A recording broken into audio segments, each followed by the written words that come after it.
பேச்சு சரியில்லாதவனுடைய கேரக்டர் சரி இருக்காது. பிளீஸ் இதை நோட் பண்ணுங்க. ஒரு மனுஷனுடைய பேச்சு சரியில்லைன்னா அவன் கேரக்டர் சரி இருக்காது. வேர் எப்படியோ அப்படியே அந்த மரமும் இருக்கும். அவன் ரூட் ப்ராசஸ் சரியில்லாதனால அவன் பேச்சு தப்பா இருக்கு.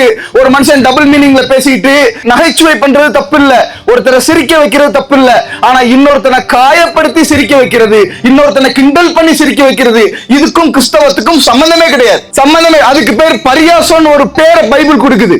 உங்களை நீங்களே கோமாளியாக்கி வேணா அடுத்தவங்களை சிரிக்க வைங்க. ஆனா இன்னொருத்தனை கோமாளியாக்கி சிரிச்சீங்க அப்படின்னா, இன்னொருத்தனை கிண்டல் பண்ணி சிரிக்கிற இடத்துல நீங்க இருந்தீங்க அப்படின்னா, நிச்சயமா நான் சொல்றேன், நீங்க ஆவிக்குரிய வாழ்க்கையில் வேறொன்ற முடியவே முடியாது. பேச்சு சுத்தம் இருக்கணும்.